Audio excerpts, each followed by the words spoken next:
बहुत ही बड़ी खबर के बारे में। एंड खबर मतलब किस चीज से रिलेटेड दोस्तों, तो हमारे शेयर मार्केट से रिलेटेड ही। तो दोस्तों आज मैं लिटरली आप लोगों को कहना चाहूंगा कि बाजार में बुल एंड बियर के बीच में एकदम घमासान लड़ाई हम लोग को देखने को यहाँ पे मिली है। यस, मतलब जो मार्केट को बहुत अच्छी तरीके से जानते हैं उनको पता है कि आज के दिन मतलब क्या सिनेरियो हम लोग को देखने को यहाँ पे मिल सकता था। बट हम कह सकते हैं एकदम कांटे की टक्कर इन दोनों के बीच यहाँ पे देखने को मिली। एंड उसका जो रिजल्ट अगर हम लोग यहाँ पे देखेंगे तो हम कह सकते हैं कि ऑलमोस्ट फ्लैट ही परफॉर्मेंस देखने को मिला है। तो एग्जैक्टली मैं क्या कहने की कोशिश यहाँ पे कर रहा हूँ, तो वो यहाँ पे हम लोग स्टेप बाय स्टेप यहाँ पे चीजों को जानने की कोशिश यहाँ पे करेंगे। तो दोस्तों जैसे कि मैंने आप लोगों को यहाँ पे बताया कि आज के दिन अगर देखा गया तो दो बड़ी ब्रेकिंग न्यूज बाजार स्टार्ट होने से पहले हम लोग को देखने को यहाँ पे मिली थी। एंड जो दो ब्रेकिंग न्यूज हम लोग को देखने को मिली थी उसमें से एक न्यूज ऐसी थी जो कि बाजार को एकदम ऊपर लेकर जाने में मदद करती। एंड दूसरी न्यूज ऐसी थी जो कि बाजार को लिटरली तोड़कर क्रैश भी यहाँ पे करवा सकती थी। ठीक है। एंड आज के दिन की अगर हम लोग यहाँ पे बात करें, ये जो दोनों न्यूज है इस चीज के चलते हम लोग को दोनों खबरें एक दूसरे के साथ क्लैश होती हुई देखने को मिली। इसलिए मैंने बोला ना कि आज की जो मैच थी वो बुल वर्सेस बियर एकदम तगड़ी फाइट देखने को यहाँ पे मिल रही थी। कभी कभी क्या होता है कि बुल के फेवर में कोई खबर होती है तो वो इजीली बियर के ऊपर हावी हो जाता है। एंड कभी कभी बियर के फेवर में अच्छी खासी खबर होती है तो इजीली मार्केट को तोड़ देता है, बुल की चलती नहीं है। बट आज के दिन की बात करें, बाजार क्लोज मतलब बाजार स्टार्ट होने से पहले दोनों के पास एकदम जबरदस्त खबरें हम लोग को देखने को यहाँ पे मिल रही थी। और यही देखने वाली बात थी कि जीतेगा कौन। एंड ऐसा हम यहाँ पे कह सकते हैं कि थोड़ा बहुत कि बियर के पास मतलब थोड़ा थोड़ा हम कह सकते हैं कि ताकत आज ज्यादा थी। एंड शायद से वो बाजार को जबरदस्त यहाँ पे तोड़ा मतलब तोड़ सकते थे, क्रैश करवा यहाँ पे सकते थे। बट हम कह सकते हैं कि बुल ने भी उनको जबरदस्त यहाँ पे टक्कर दी। एंड इसी चीज के चलते आप रिजल्ट देख सकते हो दोस्तों कि फाइटिंग कैसे हुई है करके। ठीक है, हम लोग इसको बहुत अच्छी तरीके से यहाँ पे एनालाइज करेंगे। ठीक है। एंड जिनको इस चीज के बारे में पता नहीं था कि एग्जैक्टली क्या खबरें आई है करके, अभी मैं कौन सी खबर की बात कर रहा हूँ, दोनों खबर को हम लोग डिटेल में जानने की कोशिश करेंगे। ठीक है। अभी जिनको इस चीज से रिलेटेड कोई मतलब आइडिया नहीं थी वो बोलेंगे कि ठीक है आज के दिन बाजार शुरुआत थोड़ी सी नरम हुई, फिर बाद में रिकवरी हुई, फिर वापस थोड़ा सा गिर गया। ठीक है, एक नॉर्मल जैसे ट्रेडिंग डे रहता था वैसे ही था। पर दोस्तों ऐसा बिल्कुल भी नहीं, आज का दिन बहुत ही कमाल का था, मजेदार था। एंड बहुत कुछ चीजें आप लोगों को सीखने को यहाँ पे मिल जाएगी। तो दो ब्रेकिंग न्यूज को हम लोग को कवर करना है। जैसे मैंने कहा, एक थी बुल के फेवर में और दूसरी थी बेयर के फेवर में। तो कौन सी वाली पहले कवर कर लेते, चलो यहाँ पे हम लोग स्टार्ट कर लेते सबसे पहले बेयर वाली खबर। मतलब ये वो खबर थी जो कि बाजार को एकदम दनादन तोड़ने वाली थी। एंड उसका इम्पैक्ट आज के दिन हम लोग को बाजार के ऊपर भी देखने को यहाँ पे जरूर मिला है। सो दोस्तों बेयर की अगर हम लोग बात करें तो खबर कहाँ से हम लोग को आती हुई देखने को मिली, वो देखने को मिली आरबीआई की ओर से। Yes, reserve bank of India की अगर हम लोग बात करें दोस्तों, अलग अलग रूल्स रेगुलेशन से लाते रहते हैं या फिर जो पुराने उनके रूल्स रेगुलेशन रहते हैं उसमें वो बदलाव करते रहते हैं। और ऐसे उन्होंने कुछ चीजें यहाँ पे बदल दी।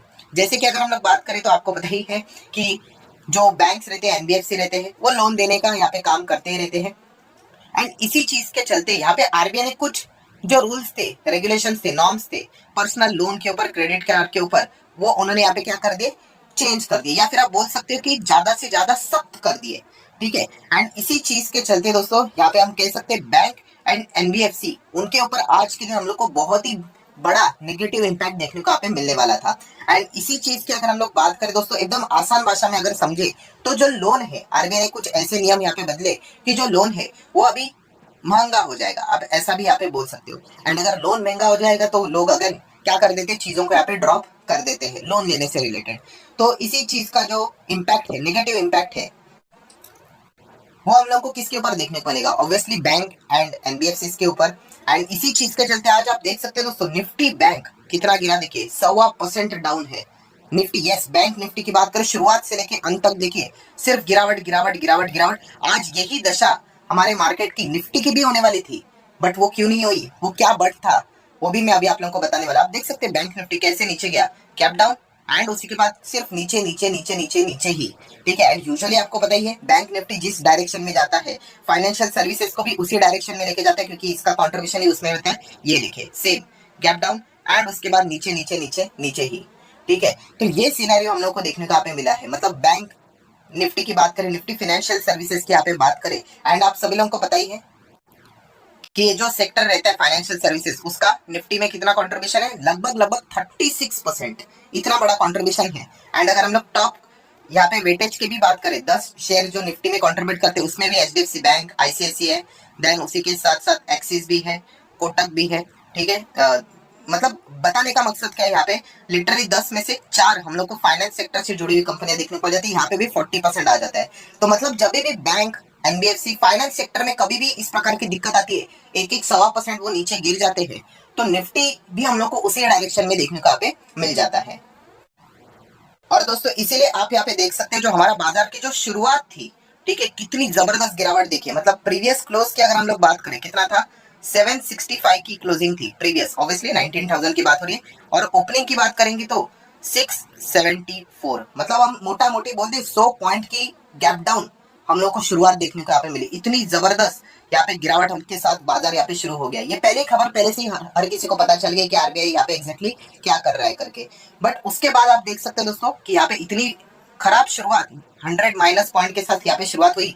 उसके बाद और बाजार यहाँ पे इजीली नीचे यहाँ पे जा सकता था।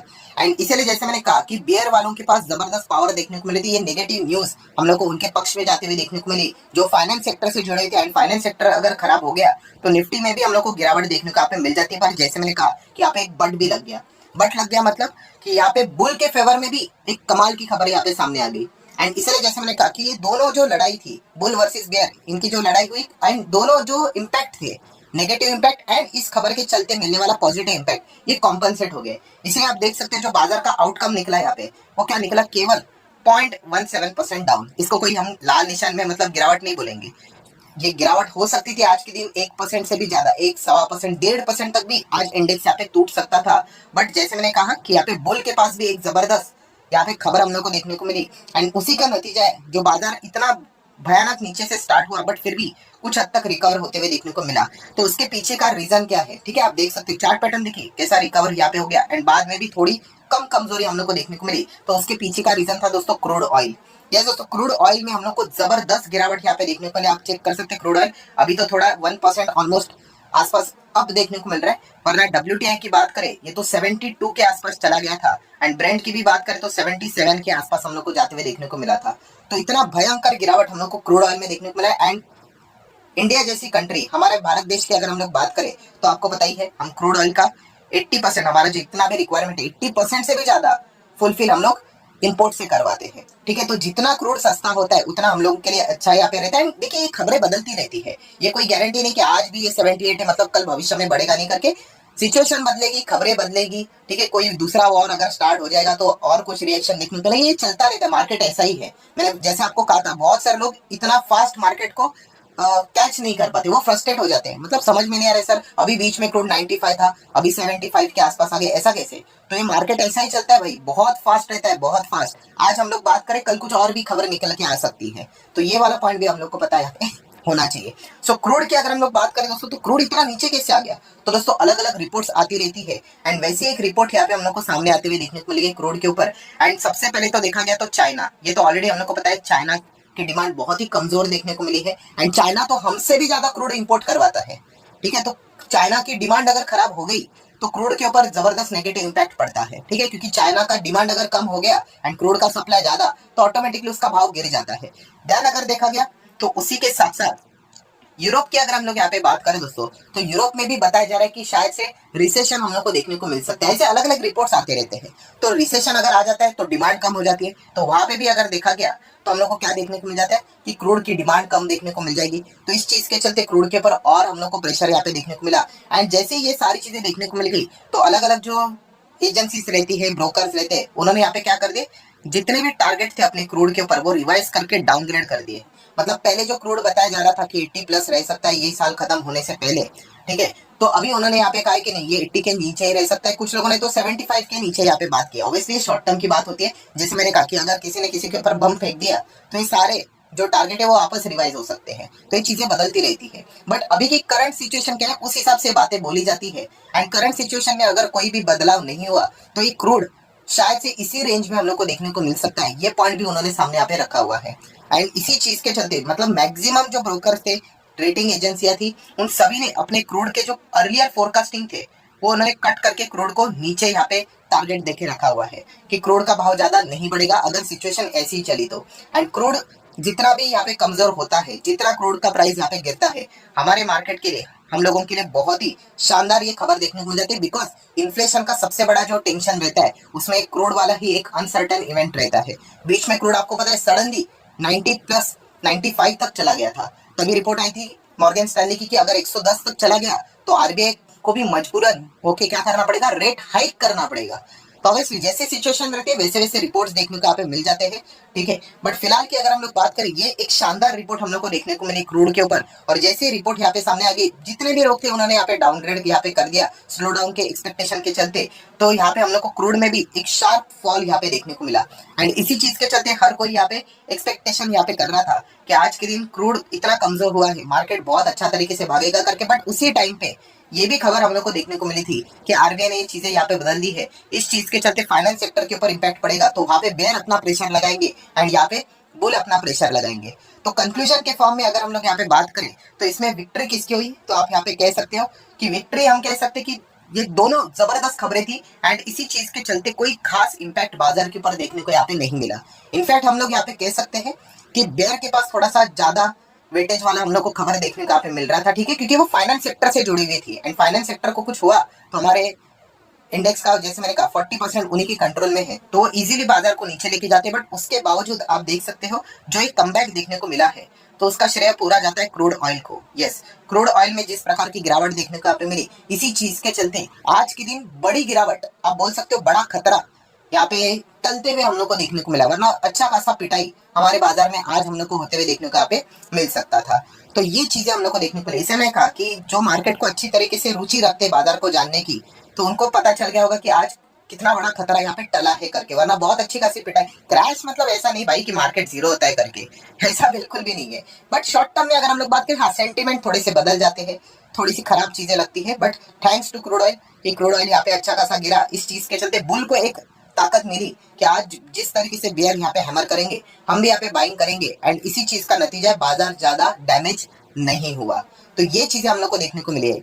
जिन लोगों को बाजार से रिलेटेड वो ज्यादा रुचि नहीं रखते, वो बोलेंगे अरे just another day, normal trading हुआ है, ठीक है, 0.17% कुछ खास नहीं हुआ है। बट बहुत कुछ खास आज बैक एंड पे हम लोग को चीजें देखने को मिली। आई होप अभी आप लोगों को पूरा सिनेरियो क्या एग्जैक्टली हुआ वो समझ में यहाँ पे आया होगा। फिर भी अगर आप यहाँ पे चाहते हो कि आरबीआई ने ऐसा क्या यहाँ पे बोल दिया, ठीक है, वो रिस्क वेटेज से रिलेटेड क्या पॉइंट्स उन्होंने सामने यहाँ पे रख दिए, उसका अर्थ क्या होता है, उसका इम्पैक्ट फाइनेंस सेक्टर के ऊपर क्या पड़ेगा, शॉर्ट टर्म के लिए पड़ेगा, लॉन्ग टर्म के लिए पड़ेगा, मेरे पास अगर फाइनेंस वाले स्टॉक है तो मैं यहाँ पे क्या करूँ, क्या कंटिन्यू करना चाहिए या फिर नुकसान यहाँ पे होगा, उसके ऊपर अगर आपको डिटेल में वीडियो चाहिए तो जस्ट कमेंट सेक्शन में यस करके बोल देना, उसके ऊपर भी मैं डिटेल में वीडियो जरूर बना दूंगा। मतलब वही बेयर वालों के पास जो जबरदस्त हथियार देखने को मिल रहा था, जो आरबीआई ने आज के दिन उनके हाथ में दिया था, ठीक है, तो उसके ऊपर एक वीडियो यहाँ पे से अलग आ जाएगा कि आरबीआई ने ऐसा क्या बोला करके। तो जस्ट यस बोल देना कमेंट सेक्शन में। अच्छा रिस्पांस आया, ज्यादा कमेंट्स है तो उसको भी मैं नेक्स्ट वीडियो में कवर करने की कोशिश, या फिर आज ही के दिन वीडियो में कवर करने की कोशिश जरूर करूंगा। सो आशा करता हूं दोस्तों पूरा जो ड्रामा था आज के दिन का आप लोगों को अच्छी तरीके से समझ में यहाँ पे आया होगा,